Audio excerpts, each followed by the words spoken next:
And drama all ready for Peter Brock. The 05 Commodore is pulled off the starting grid and comes into the pits. Some problems for Peter Brock, whether or not he's going to change a tyre or not. Brock there with the mechanics. Andy Raymond is down at the pits. Yes, Peter Brock is actually going to start from pit lane. The crew has figured out they are going to change all 4 tyres, but they are not going to do it before the green light comes on. So, in fact, Peter Perfect will be starting from pit lane.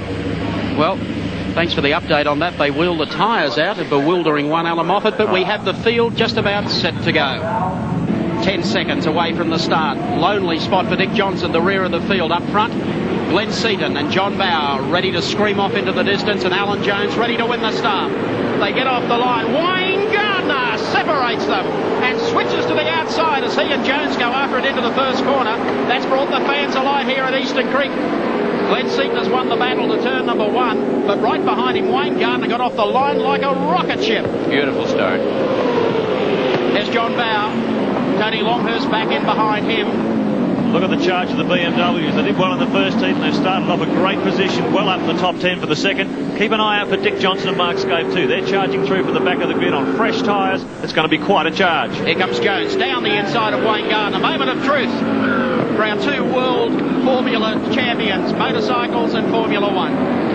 35, Alan Jones makes his way past, and that puts Gardner now back into the clutches of a horde of BMWs. Tough, aggressive stuff at the front. Seaton leads Alan Jones through, and Wayne Gardner. Look at the BMW. Paul Morris in the Coke car. And John Bauer rounding up the top 5 as they sweep through the back of the circuit for the first time.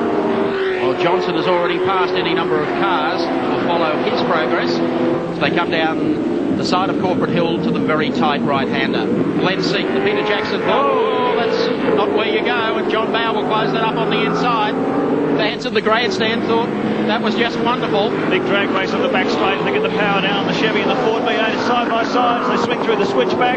Gardner gets pushed wide again. He's dropped 2 positions. He's gone way off the racing line. All sorts of trouble. Well, Wayne Gardner's race, a chance of a placing over quite early.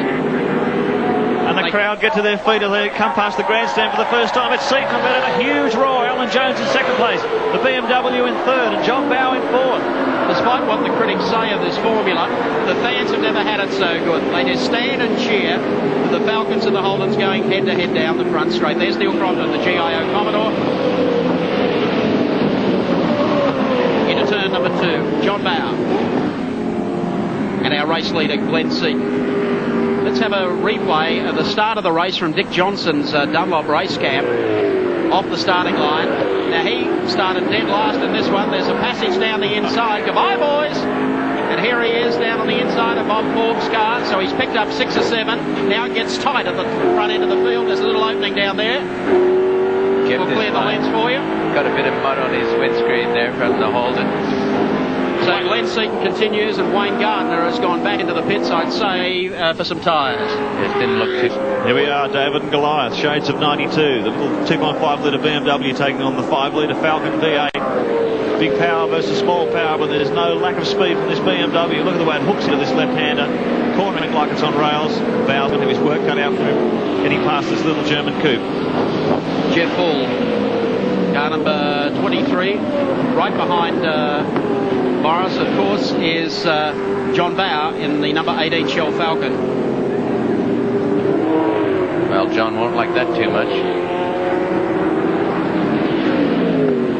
He'll be trying to set him up. He'll have to get a little bit closer to do it if he's planning to. The great tyre war continues in 93 as well. The 2 leading Peter Jackson cars on Bridgestone rubber. Paul Morris, the first of the Yokohama cars, and of course John Bauer, the Dunlop shod Shell Falcon. So big variety of rubber companies at the front. There's his teammate. Blanchard sneaks through. Mark Scaife. Tremendous charge from Scaife on fresh tyres. Scaife has been outstanding. He's come from the back of the field to position 7 so far. So he is hauling the mail big time. Closing off on the Bimmers.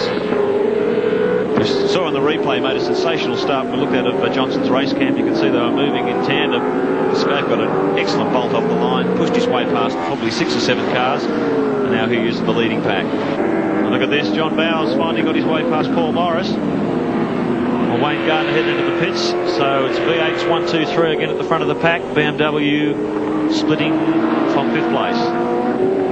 To the right-hander at the end of Corporate Hill, Jimmy Richards. That's car number 2. In behind Thomas Mazzera, Dick Johnson's come up from the back of the field and sits on the tail of those Commodores. And they're just behind Tony Longhurst BMW. Let's go down to the pits to Andy Raymond with Wayne Gardner. Yes, a very disappointed Wayne Gardner. They thought you just had a puncher, Wayne, but it's a little more than that. Yeah, I got shunted off by John Bow, and when we came together, my tyre was cut up from his and punctured, and then also he bent my steering, so I shot off the track. They put another tyre on, and it wasn't steering straight, so I called it a day. How close? That's the way you go by when you're in a 2-liter car, and Dick just took his door handles off as he went by. Dick's doing a fabulous job here, and Dunlop race cam shows you at home exactly what's happening as he tries to close now. Oh, Mazzera squeezes through. But Larry's got the right line for the next turn. Oh, yes, and the brakes as well. Goes very deep. Blocks his tracks. Jim Richards follows him through for good measure. Just keep it up. Larry held it under control there. Nicely done. Now Thomas will have to do that all over again down the front straight. He's dived in again. There's no passing room through the series of corners. Let's see how much power he has. They come back onto the start-finishing straight. Certainly Jimmy Richards, one of the cleanest racers in the business. We were commenting earlier in the weekend. He's probably one of the 1 or 2 cars this year that hasn't had a body altercation. Running door to door with these guys, he's still one heck of a clean racer. Thomas going for the outside. Has been passed but comes back, gets on the brakes early. That's where he went off yesterday. He knows where to hit them this time. You got plenty of practice yesterday. He certainly knows where the shutoff point is there, and that was a good move. Just look at the relative performance of this little 2.5-litre BMW.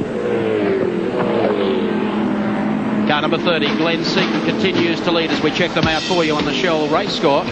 Seaton the leader over Alan Jones in the 35, Peter Jackson Falcon. Third is John Bow in the Shell Falcon. Fourth is Paul Morris in the Diet Coke BMW. And now fifth, car number 1, Mark Scaife in the Winfield Commodore. It's 24 going through as well. That's Jeffrey Full in the second of the Diet Coke BMWs. And the little Bimmers have been running brilliantly in the second heat this afternoon.